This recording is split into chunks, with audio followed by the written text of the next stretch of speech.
Cheers!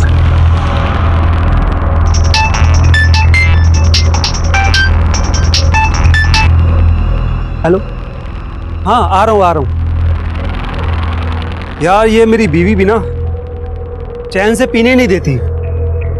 भाई मैं दो चीज़ों से बहुत डरता हूँ, पहली मेरी बीवी और दूसरा कौन? अरे यार दूसरे को मारो गोली, पहले घर पे जाके बीवी को मनाना पड़ेगा।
चल सगुफ्ता, कितना टाइम लगाएगी? जल्दी कर यार, लेट हो रही है।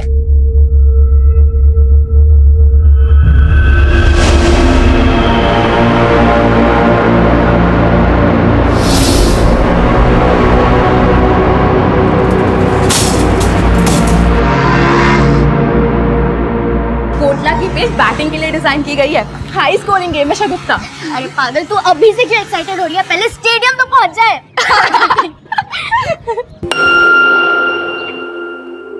राधिका, आकांक्षा, यहाँ क्यों खड़े हो? चलो, देर हो रही है। तूने सुना हमने जो कहा? हाँ, तो क्या बोल रही थी? अरे हम ये कह रहे थे कि अपना ईयररिंग लगा ले। दोनों के साथ तो ना सुनने वाले को भी कान में रुई डालने की जरूरत पड़ती है, इसलिए मैंने अपना ईयररिंग निकाल दिया। देखो इन तितलियों को कैसे कपड़े पहनती है। एक्सक्यूज मी, क्या कहा आपने? कान ना तेरे खराब है, मेरे नहीं। मेरे तो कान खराब है, पर आपकी जबान ही खराब है। एक मिनट। मेरी जबान खराब है, देखो। हाँ, क्या कर रही है तू? अगर हिम्मत है तो ऑन कैमरा बोल के दिखाइए, आखिर दुनिया भी तो देखे आपकी सोच कैसी है। एक सेकंड आंटी, बोलो ना। अरे छोड़, कैमरे पे बोल के जाइए ना। या तो आप सभी के सामने हमें सॉरी बोलेंगे, या ऑन कैमरा बोले कि आपकी सोच कितनी घटिया है। अरे शगुफ्ता, आप जाने दो ना, छोड़ो ना आप। अच्छा, तो आप भी ऐसा सोचते हैं जैसा लीना आंटी? नहीं, ऐसा कुछ नहीं है। मैं क्या कर रही हूँ? सॉरी बोल दो वरना छोड़ेगी नहीं है। मैं और इन लोगों को सॉरी बोलूंगी? क्या पागल हो गए क्या? मतलब आप अग्री करती है अपनी सोच से? हाँ, बताइए ना। हाँ, मैं एग्री करती हूँ, कुछ गलत नहीं कहा मैंने। जब 2 साल की बच्ची का रेप होता है, तब वो भी क्या यही बोलती है, कम एंड रेप मी?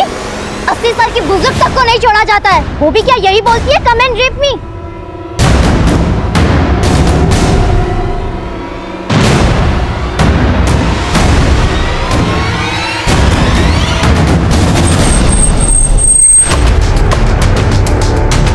रघुवीर, सेजल, लेट्स गो।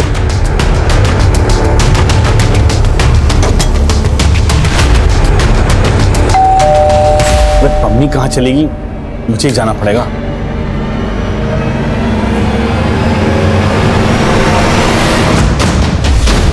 घर के सारे दरवाजे खिड़कियां लॉक कर दो। अरे सर, कौन है आप जो मेरे घर में घुसे चले आ रहे हैं? अरे ये सब ऋषि चोपड़ा, आईटी डिपार्टमेंट। आपके घर का सर्च वारंट। जिस बात का सर्च वारंट? इनकम से ज्यादा संपत्ति। हमारे पास सारा ऑडिट है परमवीर जी। आप प्रोफेशन से कॉलेज प्रोफेसर हैं और प्राइवेट कोचिंग इंस्टीट्यूट भी रन करते हो। यहाँ का लैंडलाइन डिस्कनेक्ट कर दो, जितने भी मोबाइल फोन से सब ले लो। Sir, mobile.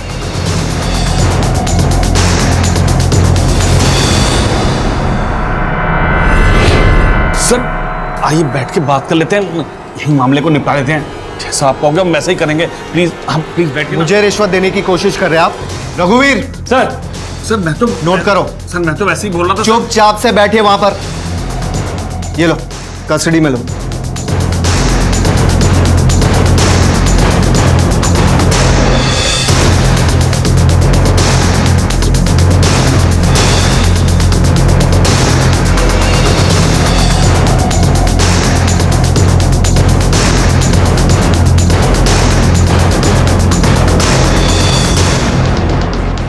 10, 15। रघुवीर, यहाँ के सीसीटीवी का डीवीआर कलेक्ट करो। We need it as a proof कि यहाँ लाखों रुपए के कैश और जेवर मिले। Yes sir.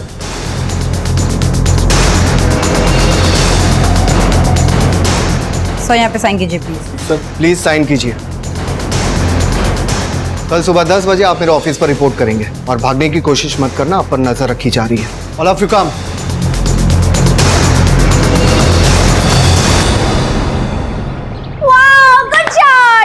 रश्मि, प्रेगनेंसी के बाद जिस तरह तुम क्रिकेट एंजॉय करी हो ना, मुझे तो लगता है हमारा होने वाला बेटा ना क्रिकेटर ही बनेगा। बेटा क्यों, बेटी भी होगी तो भी मैं क्रिकेटर बनेगी।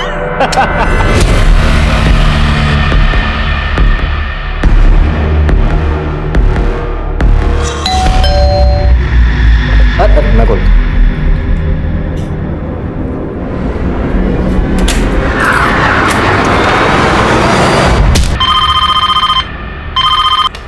Hello, control room.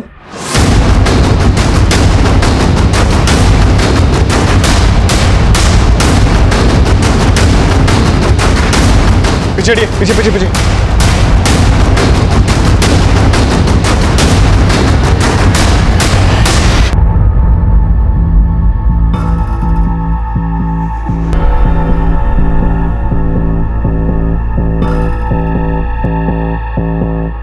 आप लोगों में से इस घर में से कौन है? साहब, कल्पेश साहब और रश्मि मैडम अकेले रहते थे यहाँ। आप कौन? मैं यहाँ साफ सफाई का काम करती हूँ। सर, घर की हालत देख लग रहा है कि शायद मर्डर लूट के इरादे से हुआ है। गुप्ता, आते वक्त मैंने बाहर सीसीटीवी देखा था। अंदर डीवीआर चेक करो। सर, इनका नाम शीला है और ये इसी घर में मेड का काम करती हैं। सर, इन्होंने सबसे पहले इन डेड बॉडीज को देखा था। क्या देखा था? साहब, हर रोज सवेरे 8 बजे मैं यहाँ काम पे आती हूँ। आज सवेरे अब काम पे आई, डोरबेल बजा लेकिन किसी ने दरवाजा नहीं खोला। मैडम ने एक चाबी मेरे पास दे के रखी थी। मैंने उस चाबी से दरवाजा खोला और देखा तो नाम क्या है तुम्हारे साहब और मैडम का? कल्पेश ठाकुर और रश्मि मैडम। मैडम की तो अगले महीने डिलीवरी होने वाली थी और अचानक से ये कल्पेश ठाकुर करते क्या थे? बिल्डर थे, पंजाबी बाग में उनका ऑफिस है। अच्छा, इनके किसी रिश्तेदार को जानती हो? नहीं सर, मैं किसी को नहीं जानती। अभी फिलहाल 6 महीने से इनके यहाँ काम कर रही हूँ। सर, सीसीटीवी से डीवीआर गायब है, एक भी रिकॉर्डेड फुटेज नहीं है। मतलब क्रिमिनल्स पूरी प्लानिंग के साथ आए थे और कुछ मिला? नहीं सर, पूरा घर अस्त व्यस्त है। ऐसा लग रहा है जैसे सब कुछ लूट कर ले गए। मैंने अंदर बेडरूम में देखा, बेडरूम के बेड पर जो गद्दा है उसे शायद उसे फाड़ा गया है।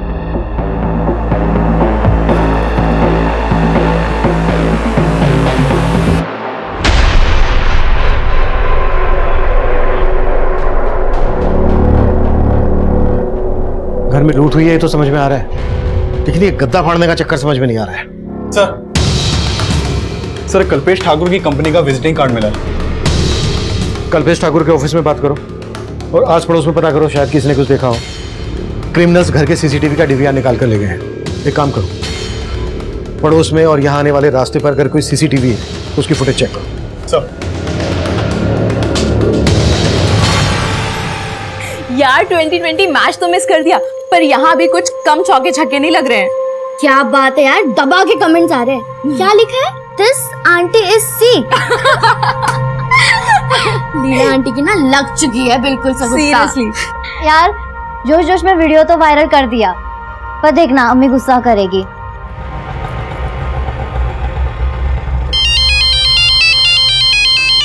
लाइन 200 रुपए। 200 रुपए?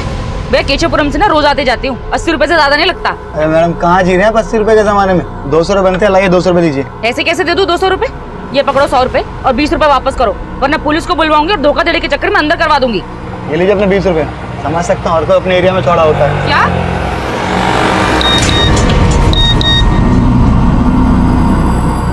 जब 2 साल की बच्ची का रेप होता है तब वो भी क्या यही बोलती है, कम एंड रेप मी? 80 साल की बुजुर्ग तक को नहीं छोड़ा जाता है। कहीं मुंह दिखाने लायक छोड़ा नहीं तुमने। यार जरूरत थी ऐसा मोबाइल में बोलने की? ये सब आपकी गलती है, आप ही हो जड़ इस सब की। अच्छा, गलती करो तुम और जड़ मैं।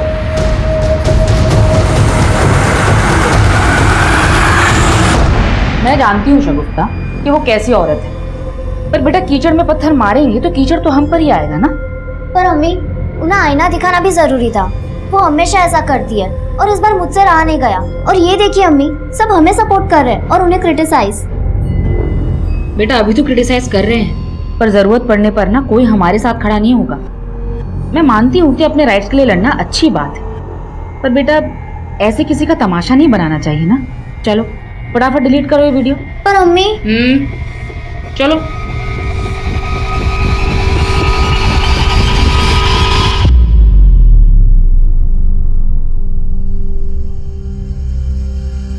ये तो कल्पेश ठाकुर के घर की तरफ गए थे। बेडरूम के गद्दे का फटा हुआ मिलना और यहाँ घर के बाहर जो गाड़ी है उस पर इनकम टैक्स डिपार्टमेंट भारत सरकार लिखा हुआ है। सर कहीं आईटी रेड का चक्कर तो नहीं? गुप्ता घर में मर्डर्स भी हुए, हमें इस चक्कर को बहुत अच्छे से समझना होगा। ये देखो गाड़ी का नंबर दिख रहा है, वेरीफाई करो कि ये गाड़ी क्या वाकई में आयकर विभाग की। सर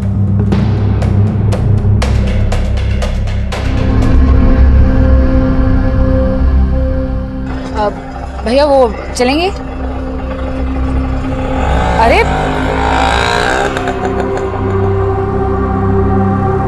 नफीसा, तुम यहाँ क्या कर रहे हो? तुमने तो मेरा फोन उठाना बंद कर दिया, तो मैंने सोचा कि यहीं आके मिल लूं। मुझे जो कहना था ना मैं पहले भी कह चुकी हूँ। तुम्हें मेरा घर खाली करना होगा। 1 हफ्ते का टाइम दे रहा हूं तुम्हें मैं, नहीं तो अच्छा नहीं होगा।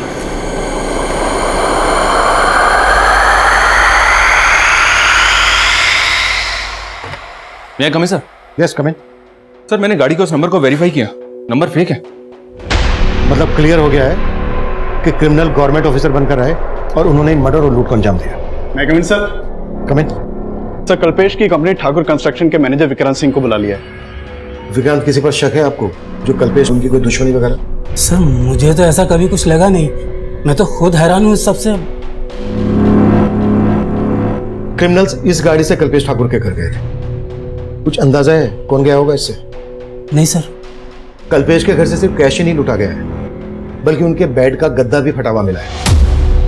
क्या वो अपने गद्दे में कुछ पैसा वैसा छुपा के रखते थे? आई मीन ब्लैक मनी वगैरह? सर ये मैं कैसे कह सकता हूँ? मैनेजर थे आप कल्पेश के, उसके इनकम के बारे में अच्छे से पता होगा, और ये भी पता होगा कि कितने पैसे को फेयर दिखाना है और कितने को ब्लैक मनी। सर ये मैं कैसे? अगर कुछ भी छुपाया ना हमसे तो बाद में भारी पड़ सकता है। सर आप सही कह रहे हैं, कल्पेश सर टैक्स की काफ़ी चोरी किया करते थे, बहुत ज़्यादा ब्लैक मनी थी उनके पास में, लेकिन सर वो थे बहुत जुगाड़ू, ले दे के कैसे भी एडजस्ट कर लिया करते थे। पहुंचा देना अनिल जी के। सर टैक्स की चोरी तो सभी करते हैं, लेकिन वो हद से ज़्यादा करप्ट थे, और इसीलिए मैं उनकी जॉब छोड़ने वाला था। 5 साल से वहां काम कर रहे थे और मर्डर होते ही जॉब भी छोड़ने लगे। लेकिन सर समझ रहा हूं मैं क्या कहना चाह रहे हो। अब हमें ये बताओ कि कल्पेश की फैमिली में कौन कौन है? सर उनके एक बड़े भाई हैं, लेकिन वो कनाडा में रहते हैं, और हाँ रश्मि भाभी की माँ भी हैं जो इंदौर में रहती हैं। शर्मा डिटेल्स ले लो। सर आइए। सर इसकी बातों से तो ऐसा ही लग रहा है जैसे कल्पेश ने फटे हुए गद्दे में अपनी ब्लैक मनी छुपा के रखा होगा। लेकिन ये बात क्रिमिनल्स को कैसे पता चली? शबरी इसमें आईटी ऑफिसर्स इन्वॉल्व है। गुप्ता आईटी डिपार्टमेंट से कल्पेश के केस को समझो। सर क्या बात है अम्मी, 10 बजे और अभी तक आप बिस्तर में? तबीयत तो ठीक है ना? अरे कुछ नहीं बेटा, बस थोड़ी सी हरारत हो रही थी। अच्छा हुआ तूने याद दिला दिया, मुझे जाना है क्लाइंट के साथ ना, एक मीटिंग है मेरी। तबीयत ठीक नहीं तो आराम कर लीजिए। बेटा आराम की फुर्सत कहाँ है? हाँ पर अम्मी, अब मैं भी आपका हाथ बटाना चाहती हूँ। आकांक्षा ने मुझे बताया था एक पार्ट टाइम जॉब के बारे में, कॉलेज के साथ साथ वो भी कर लूंगी। नहीं बेटा, इस सब की कोई जरूरत नहीं है, तू बस अपनी पढ़ाई पर ध्यान दे, बाकी सब मैं संभाल लूंगी।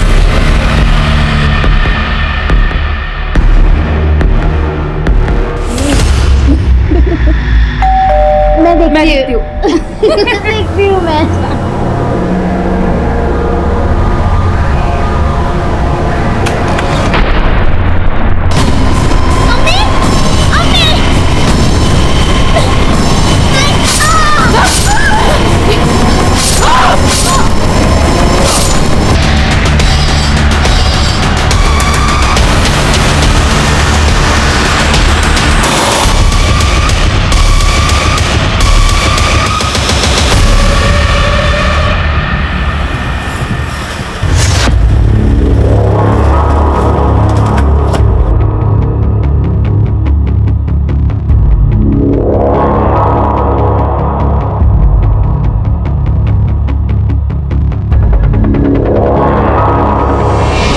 कल्पेश ठाकुर, ठाकुर कंपनी का मालिक?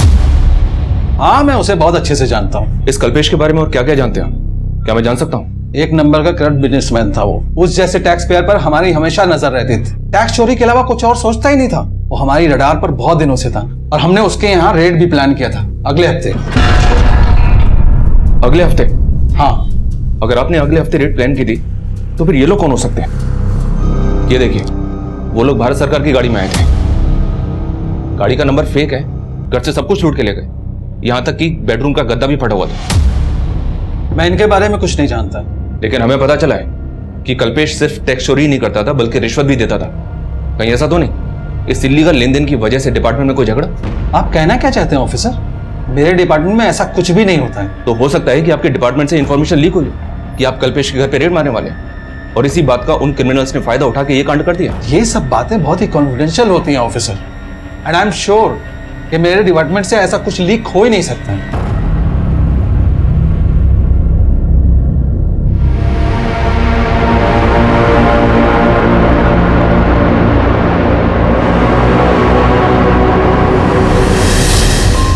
सर, पोस्टमार्टम रिपोर्ट के मुताबिक जिस दौरान भारत सरकार के फेक नंबर की वो गाड़ी उनके घर के बाहर देखी गई। इसका मतलब यह है कि क्रिमिनल्स गवर्नमेंट ऑफिसर के भेष में आए थे। सर, मुझे अभी लग रहा है ये इसी बात से कनेक्टेड है कि कल्पेश के घर आईटी की रेड होने वाली थी। हमें बहुत सावधानी से काम करना होगा। पता लगाओ सज्जन सिंह के अलावा इस बात को वहां और कौन जानता था। आईटी वाले हैं, उन्हें किसी भी तरह से इस बात की भनक नहीं लगनी चाहिए कि हमने काम को किस तरह से कर रहे हैं और हम इन्वेस्टिगेट किस एंगल में कर रहे हैं। मैं कमिंग सर? Yes coming.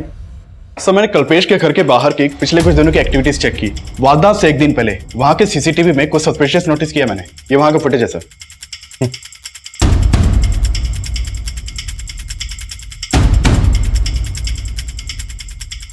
और जब मैंने कल्पेश की मेड से इस आदमी के बारे में पूछा तो वो बोली, सब मुझे पता नहीं ये कौन है। लेकिन ये आदमी आपको देख के वापस जाने लगा। आपको कुछ अजीब नहीं लगा? तब लगा था, लेकिन मैंने इतना ध्यान नहीं दिया। सर, ये आदमी क्राइम से एक दिन पहले घर के बाहर देखा गया है। क्या ये वाकई में पॉसिबल है कि ये आदमी उन क्रिमिनल से कनेक्टेड होगा? अब तक हम इस केस को सिर्फ आईटी से कनेक्ट कर रहे हैं। ये भी तो हो सकता है कि कल्पेश ठाकुर की मेड को ये पता हो कि कल्पेश ठाकुर के साथ घर में बहुत सारा पैसा है, और वो हो सकता है इस आदमी को जानती हो। मेड बोल रही है कि वो सिर्फ 6 महीने से वहां काम कर रही थी। सोचने वाली बात यह है कि जिस आदमी के घर पे इतना सारा पैसा है वो अपने घर की डुप्लीकेट चाबी अपनी मेड को क्यों देगा? और हो सकता है ये बात कल्पेश ठाकुर के मैनेजर को भी पता हो कि उसके घर में इतना सारा ब्लैक मनी है। हमें हर एंगल पे काम करना है। Yes sir. नहीं कमिंग सर। कमिंग सर, संजीवनी सोसाइटी के सेक्रेटरी का फोन आया था। उसकी बातों से लग रहा है कि मामला काफी सीरियस है। कैसा मामला? सर नमस्ते सर। सर, मेरा नाम राजन है, मैं इस सोसाइटी का सेक्रेटरी हूँ। सर, मैंने आपको कॉल किया था। सर, ये बिल्डिंग फ्लैट नंबर 205 में माँ बेटी किराए पे रहते हैं सर। 2 दिन से गेट नहीं खोला उन लोगों ने। इस तरफ सर। आइए सर, आइए सर, हटो। सर देखिए सर, पेपर भी लगा हुआ है, दूध भी पड़ा हुआ है। सर, हमने फ़ोन भी ट्राई किया था, दोनों के फ़ोन स्विच ऑफ है। राणा, दरवाजा तोड़ो।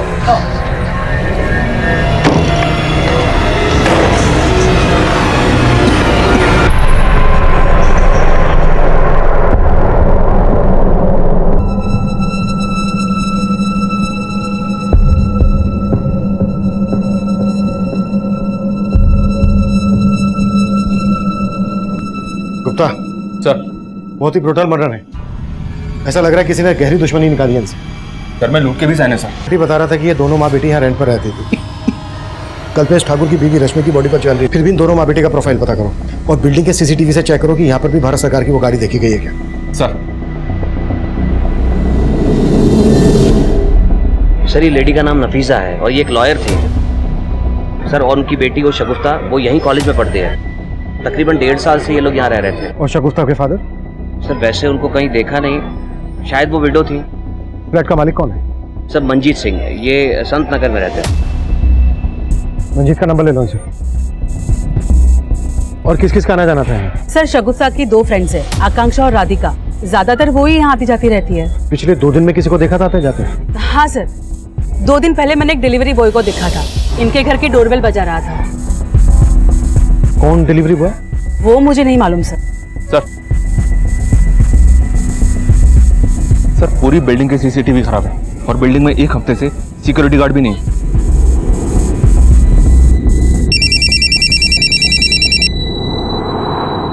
हेलो, मंजीत सिंह। जी हाँ, आप कौन?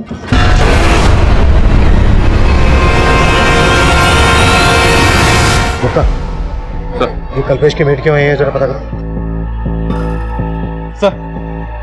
सर नफीसा शगुफ्ता जिस फ्लैट में रहती थी उसके मकान मालिक मंजीत सिंह से मेरी बात हुई। ठीक है, उसको थाने बुला लो और उसकी नेबर शगुफ्ता की फ्रेंड्स के बारे में बता रही थी कि उनका भी आना जाना था, उनके बारे में पता करो। सर मेरा वहाँ आना जाना कम ही होता था। वो फ्लैट मैंने किराए पे चढ़ाने के लिए ही खरीदा था। शगुफ्ता और नफीसा के पड़ोसी कैसे थे? मतलब उनका किसी के साथ कोई लड़ाई झगड़ा होता होगा तो आपको पता चल ही जाता होगा। सर कईयों से उनके लड़ाई झगड़े थे। वो लोग तो चाहते थे कि मैं उन्हें वहां से निकाल दूं। कई कंप्लेंट आती थी सर उनकी। कैसी कंप्लेन और कौन करता था? सर मुझे वहां के सेक्रेटरी सब कुछ बताते थे। सर वहां के लोगों को उनसे बहुत प्रॉब्लम थी। किसी को उनके पहनावे से प्रॉब्लम थी तो किसी को उनकी लाइफस्टाइल से, और यहाँ तक कि हमारे सेक्रेटरी साहब को तो उनकी बिरादरी से प्रॉब्लम थी। वो उनके सामने वाले फ्लैट में ही रहते हैं।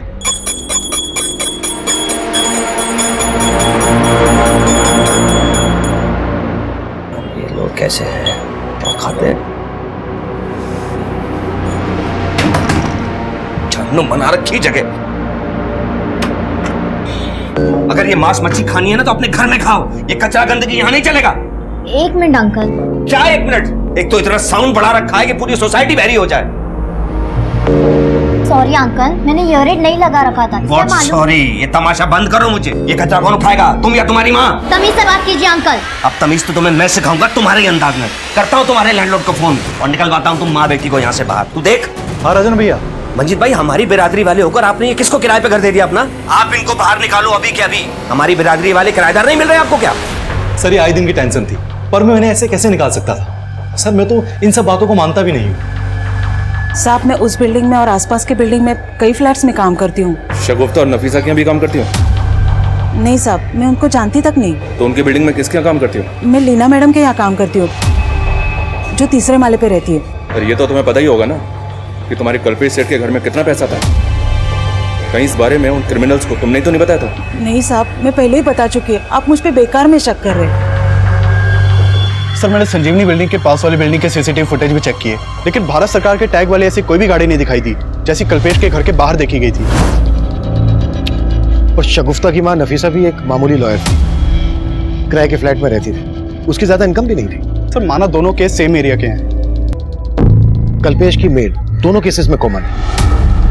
लेकिन सर मेड के खिलाफ तो फिलहाल कुछ नहीं मिला, और न ही कल्पेश के मैनेजर विक्रांत के खिलाफ। आईटी डिपार्टमेंट से कोई इन्फॉर्मेशन? तो हमारे इन्फॉर्मर वहां भी लगे हुए हैं।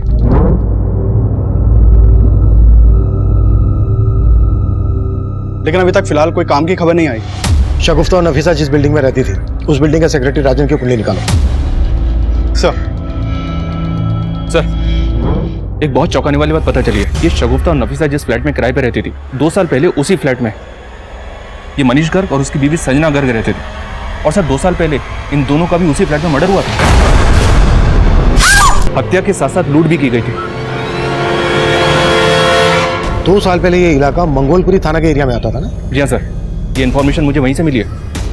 मनीष और संजना का मर्डर किसने किया था? सर ये केस किसी नतीजे तक नहीं पहुंचा था, काफी टाइम तक बैकलॉग में था। लेकिन मर्डर के 6 महीने के बाद मनीष के भाई ने वो फ्लैट मंजीत को बेच दिया था। और सर 2 साल पहले उस बिल्डिंग का सेक्रेटरी ये राजन भार्गव भी था। उस केस में भी पुलिस को राजन के ऊपर ही शक था, क्योंकि राजन का मनीष और संजना के साथ काफी झगड़ा हुआ था। और मंजीत बोल रहा था कि ये राजन शगुफ्ता और नफीसा को इस बिल्डिंग से निकलवाना चाहता था। राजन को लेकर आओ। सर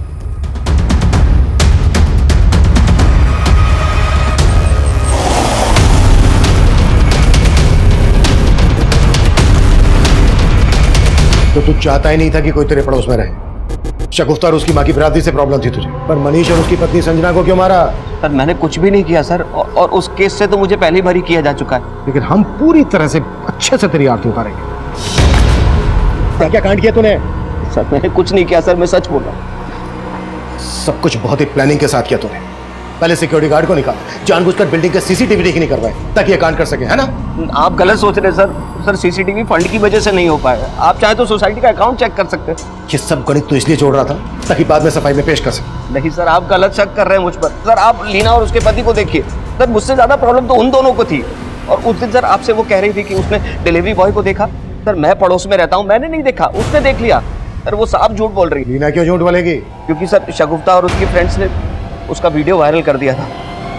कैसा वीडियो? जब 2 साल की बच्ची का रेप होता है तब वो भी क्या यही बोलती है, कम एंड रेप मी? 80 साल की बुजुर्ग तक को नहीं छोड़ा जाता है। ये वीडियो सोशल मीडिया पे काफी टाइम से वायरल है और लीना के अगेंस्ट काफी कमेंट्स भी किए गए थे। सर ये लीना वही औरत है जिसके घर में वही मेड काम करती है जो कल्पेश के घर पे करती थी।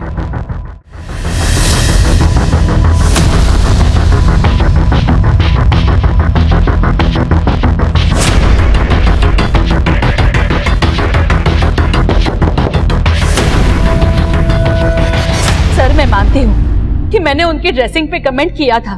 तुमने क्या कमेंट किया था ये बहुतों ने देखा उस वायरल वीडियो में, और उसके बाद सोसाइटी में तुम्हारी क्या इज्जत रह गई थी ये मालूम है हमें। इसी बात का बदला लिया ना तुमने उनसे? नहीं सर, मुझे अपनी गलती का एहसास था। मैं तो शगुफ्ता और उसके दोस्तों से माफी तक मांगने गई थी। सर उन्होंने माफी तो जरूर मांगी थी, लेकिन वो सब दिखावा था। वो चाहती थी कि हम उनका फिर से वीडियो बनाएं और लोगों को बताएं कि वो बदल चुकी है। शगुफ्ता उस दिन के लिए मैं बहुत शर्मिंदा हूँ। तुमने मेरे साथ जो किया वो एकदम सही किया, लेकिन अब मेरी आंखें खुल चुकी है। तुम सबकी वजह से मेरे में ये चेंज आया है। क्या सोच रही हो तुम?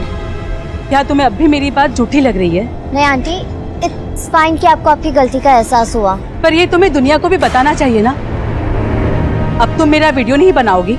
नो आंटी, क्योंकि मैं जानती हूँ हाथी के दांत खाने के और दिखाने के अलग होते हैं। सर प्रॉब्लम सिर्फ लीना आंटी में नहीं थी, उनके हस्बैंड भी कोई कम नहीं है। लीना के हस्बैंड ने क्या किया था? सर वो बेवजह शगुफ्ता में इंटरेस्ट दिखा रहा था। वो परेशान हो चुकी थी पर कुछ बोल नहीं पा रही थी। यार इतने अच्छे हाय शगुफ्ता। शगुफ्ता कैसा चल रहा तुम्हारा कॉलेज? अच्छा चल रहा है uncle. Don't call me uncle. अरे माना कि मैं शादीशुदा हूँ, लेकिन तुमसे इतना बड़ा भी नहीं कि तुम मुझे अंकल बोलो। ठीक है, नहीं बोलूंगी। Okay take care. ये तेरे में कुछ ज्यादा इंटरेस्ट नहीं दिखा रहा है। पर तेरा क्या इरादा है? सर उनको गलतफहमी थी कि शगुफ्ता और उनके हस्बैंड के बीच में कुछ चल रहा है। सर उनको ऐसा लगता था कि हम उनके हस्बैंड पे लाइन मारते हैं, बट ऐसा कुछ भी नहीं था सर। सर मैं किसी गलत इंटेंशन से शगुफ्ता से बात नहीं करता था, पर मेरी बेबी बेकार ही मुझ पर शक करती थी। तो इसी वजह से आपकी बीवी ने शगुफ्ता के साथ साथ नफीसा को भी रास्ते से हटा दिया। सर मैं सच कह रही हूँ, मैंने कुछ नहीं किया। सर मैंने आपको बताया ना कि उस दिन वहाँ एक डिलीवरी बॉय आया था और शगुफ्ता के घर की डोरबेल बजा रहा था।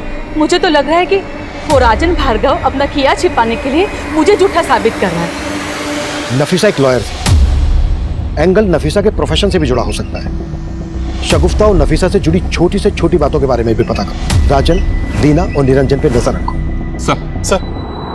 सर काफी कोशिश के बाद आईटी डिपार्टमेंट के एक एम्प्लॉय से काम की इन्फॉर्मेशन निकाली है। सर वहाँ एक राकेश मीणा नाम का आदमी सज्जन सिंह के अंडर काम करता है। मैंने उससे रिक्वेस्ट किया था, वो आपसे मिलने के लिए तैयार हो गया है। बुला लो। सर करीब 1 महीना पहले परमवीर जैन नाम का एक आदमी आईटी ऑफिस में आया था।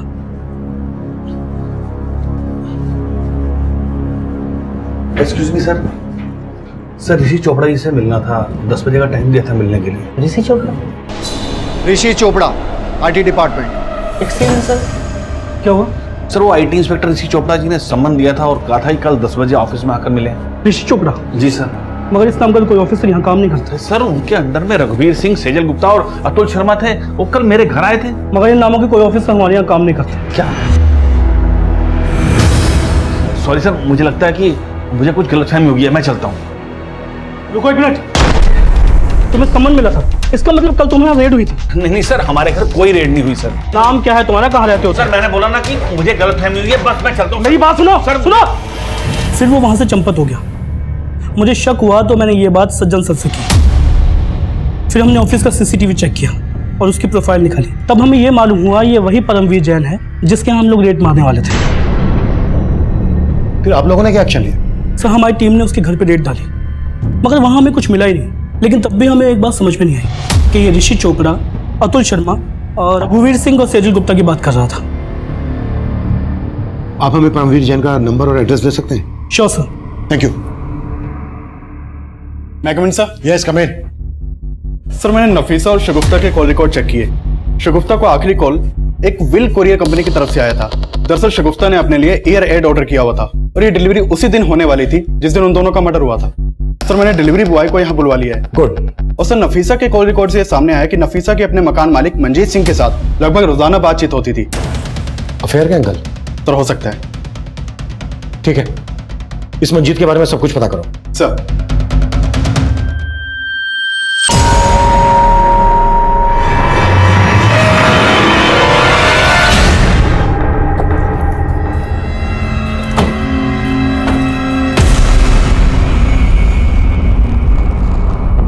ऋषि चोपड़ा, रघुवीर सिंह, सेजल गुप्ता, रतुल शर्मा, इनको तो जानते ही होगे।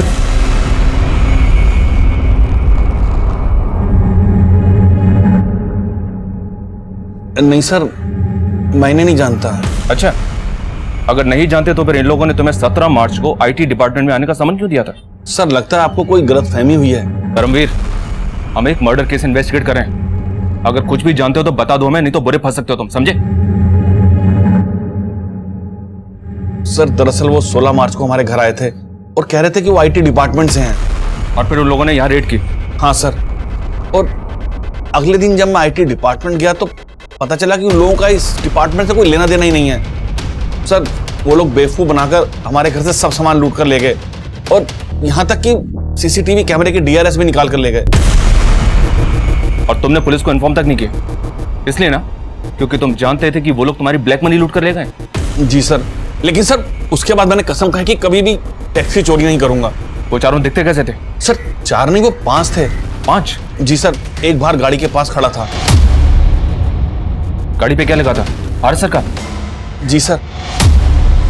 उन सबके स्केच बनवा सकते हो तुम? सर बात तो बहुत पुरानी है लेकिन उनके चेहरे नहीं भूल सकता मैं। हाँ सर, उस दिन मैं वहाँ सगुप्ता जैदी के यहाँ एक पार्सल डिलीवर करने गया था। सर मैं काफी देर तक डोरबेल बजाता रहा लेकिन किसी ने दरवाजा खोला नहीं सर। तुम वहाँ 28 अप्रैल को गए थे, टाइम याद है तुम्हें? साहब करीब सुबह के 11 बज रहे होंगे सर। पोस्टमार्टम रिपोर्ट के मुताबिक 28 अप्रैल को करीबन इसी समय शगुफ्ता और उसकी मां का मर्डर हुआ था। कहीं तुम कुछ छुपा तो नहीं रहे हो? नहीं सर, मैं कुछ नहीं छिपा रहा सर।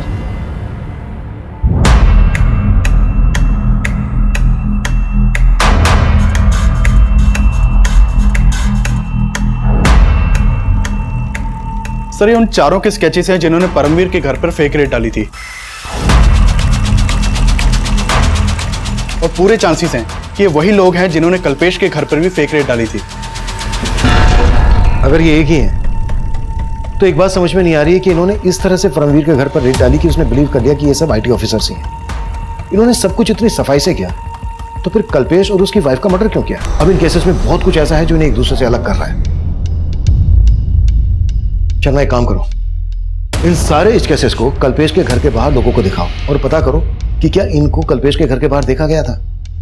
और जिस डिलीवरी बॉय को कल्पेश के घर के बाहर देखा गया था यह भी पता करो कि उस डिलीवरी बॉय को परमवीर के घर के बाहर भी देखा गया था क्या? सर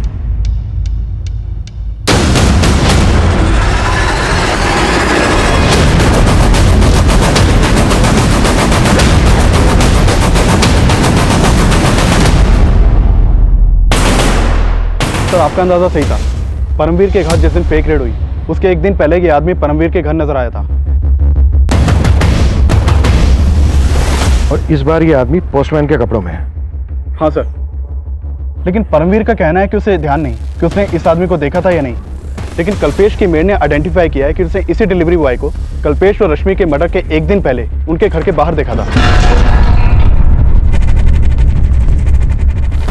मतलब ये आदमी अपने गैंग के लिए रेड से पहले रेकी करता था। बाकी के उन 5 के बारे में कुछ पता चला? नहीं सर, उनका कहीं कोई क्रिमिनल रिकॉर्ड नहीं मिला। शगुफ्ता और नफीसा के घर के बाहर जो डिलीवरी बॉय देखा गया चेक करो, उस डिलीवरी बॉय का इस सबसे कोई कनेक्शन है क्या? सर मैंने नफीसा के 6 महीने पुराने बैंक स्टेटमेंट चेक किए तो नोटिस किया कि ये मंजीत नफीसा के बैंक अकाउंट में 6 महीने पहले तक हर महीने 25,000 रुपये ट्रांसफर करता था। What? ये मंजीत तो शगुफ्ता और नफीसा का मकान मालिक था ना, उल्टा ये उनके अकाउंट में पैसे ट्रांसफर करता था। जी हाँ सर, एक बात और कि नफीसा और शगुफ्ता पहले सलीमपुर में रहती थी, वहाँ उनका पुश्ता नहीं करता और इस मंजीत का वहाँ भी आना जाना था। मैंने किसी को नहीं मारा साहब, मैंने किसी को नहीं मारा, मेरा भरोसा कीजिए सर। भरोसा तो तूने तोड़ा नफीसा का, तो उसका पति था, जबकि सोसाइटी को मालूम था कि तो उसका मकान मालिक है। अब खुद उगलेगा या फिर हम हमारे तरीके से उगलवाएं? बताता हूँ सर, मैं सब सच बताता हूँ। नफीसा का पहला पति गुजर गया था और शगुफ्ता उसके पहले पति की ही बेटी थी। मैं पहली बार एक प्रॉपर्टी के केस के सिलसिले में उससे मिला था। तब सर मैं उसका क्लाइंट था, उसकी वजह से मैं वो केस जीत गया और सर फिर हमारी अच्छी दोस्ती हो गई। शगुफ्ता भी मुझे अच्छा मानने लगी थी। नफीसा मुझसे सच्चा प्यार करने लगी थी और वो मुझसे शादी करना चाहती थी। हम दोनों ने शादी भी कर ली, लेकिन मैं पहले से ही शादीशुदा था। ये बात उसको नहीं पता थी और जैसे ये बात उसको पता चली उसने हंगामा खड़ा कर दिया। तुमने तो कहा था कि तुम्हारी वाइफ मर चुकी है। तुमने मुझे इतना बड़ा धोखा दिया मंजीत। नफीसा, मैं तुम्हें खोना नहीं चाहता था और मैं शादीशुदा हुआ तो क्या हुआ? तुम इतना गिर जाओगे मैंने कभी नहीं सोचा था। मैंने 1.5 साल पहले वो फ्लैट लिया था। वो लोग तब से ही वहीं रहते थे। मैं उन्हें हर महीने पैसे भी दिया करता था, लेकिन सर धीरे धीरे हमारे संबंध में दरार पड़ गई। और तुझे लगने लगा कि उन्होंने तेरे फ्लैट पे कब्जा कर लिया, इसलिए तूने उन्हें रास्ते से हटा दिया और सब कुछ ऐसी प्लानिंग से किया कि लगे कि ये मर्डर्स लूट की वजह से हुए। नहीं सर, मैंने किसी को नहीं मारा सर। मैंने किसी को भी नहीं मारा साहब, मैं सच कह रहा हूं, मैंने किसी को नहीं मारा।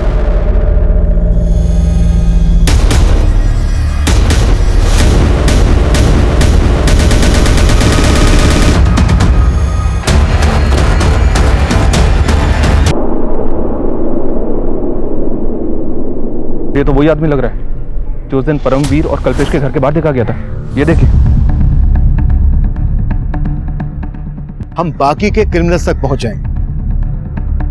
इस लाश की फोटो और बाकी के 4 क्रिमिनल्स के स्केचेस हमने दिल्ली के सभी थानों में सर्कुलेट किए, लेकिन कोई सफलता हमारे हाथ नहीं लगी। फिर हमने खबरी नेटवर्क के जरिए उन तक पहुंचने की लीड भी ढूंढने लगे। इसी कोशिश में हमें पता चला कि जिस आदमी की लाश हमें मिली थी वो आदमी 2 साल पहले तक दिल्ली में मजदूरी करता था और उसका नाम बलराम था, लेकिन उसके आगे पीछे कोई नहीं था। बलराम के जानने वालों से हमें उसका मोबाइल नंबर मिला। उसके कॉल रिकॉर्ड से इस केस में हमें एक अहम लीड मिली, लेकिन हमारी ये कोशिश भी अधूरी साबित होने वाली थी। बलराम के जानने वालों से हमें उसका मोबाइल नंबर मिला। उसके कॉल रिकॉर्ड से इस केस में हमें एक अहम lead milli.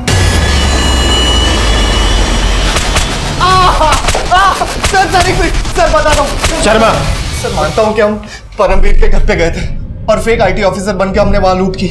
Rishi Chopra, IT department. लेकिन सर हमने नफीसा और शगुफ्ता को नहीं मारा सर।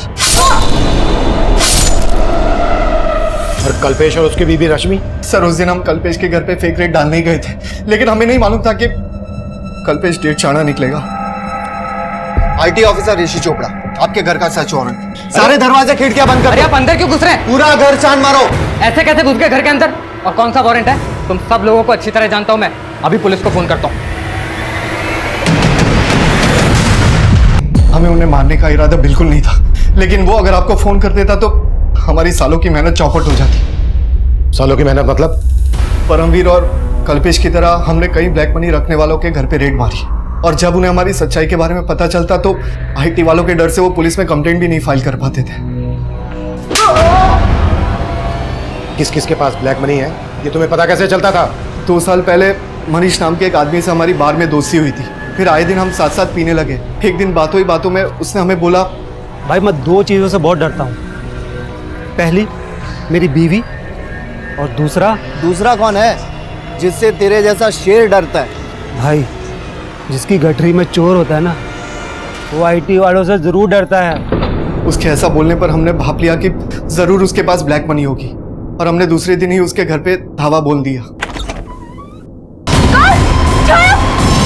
केस में हमें कोई नहीं पकड़ पाया था सर। हमें लगा उस तरह से तो जो लोग ब्लैक मनी रखते हैं उनको हम इजीली टारगेट बना सकते हैं। और बलराम तो तुम्हारा साथी था, उसको क्यों मारा?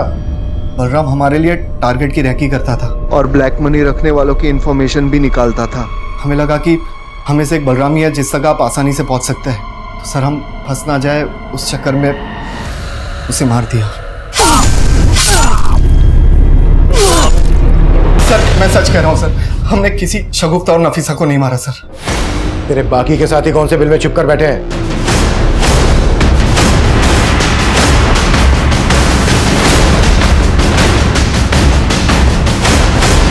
फिर हमने इस केस को रिविजिट किया। शगुफ्ता और नफीसा से जुड़ी छोटी से छोटी पुरानी से पुरानी बातों के बारे में पता करना शुरू किया और हमें एक लीड मिली। सर करीब 2 महीने पहले मैं और शगुफ्ता मार्केट जा रहे थे, तब अचानक से 2 आदमी हमारे सामने आ गए। ये क्या तरीका है? अभी तक तुम्हारी अम्मी ने हमारे पैसे नहीं दिए। राजू भैया, आपने अपना काम पूरा किया होता तो पैसे देते ना। मुझे पूरे पैसे चाहिए, बोल देना अपनी अम्मी को, वरना अच्छा नहीं होगा, समझी?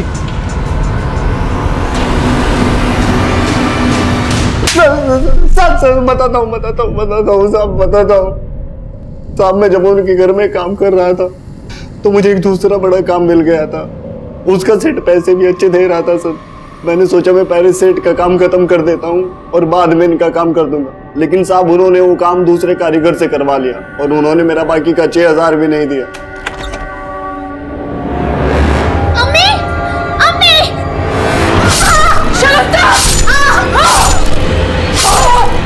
सिर्फ 6,000 रुपए के लिए तूने उनको मार डाला। कुत्ता साले! मनीष, कल्पेश, परमवीर ये विक्टिम तो जरूर थे, लेकिन कानून की नजर में गुनहगार भी थे। शगुफ्ता और नफीसा को बहुत पहले से ही ये दस्तक मिल रही थी कि उनके साथ सब कुछ ठीक नहीं हो रहा है। मंजीत ने नफीसा से शादी की थी, लेकिन ये बात सोसाइटी में किसी को मालूम नहीं थी। राजन की धमकी, लीना और निरंजन के झगड़े, हर मोड़ पर उन्हें दस्तक मिल रही थी कि वो कभी भी किसी भी तरह के अपराध में तब्दील हो सकती थी। इस केस में हम भी आखिर तक ये सोच नहीं पाए थे कि मात्र 6,000 रुपए के लिए नफीसा और शगुफ्ता को मार दिया गया, कि वाकई में चौंका देने वाला था। अब मैं सीनियर इंस्पेक्टर अभिमन्यु जिंदल आप लोगों से विदा लेता हूं। आपसे फिर मुलाकात होगी एक नए केस के साथ। स्वस्थ रहिए, सतर्क रहिए और देखते रहिए क्राइम पेट्रोल दस्तक। मकसद बताना नहीं, बचाना है।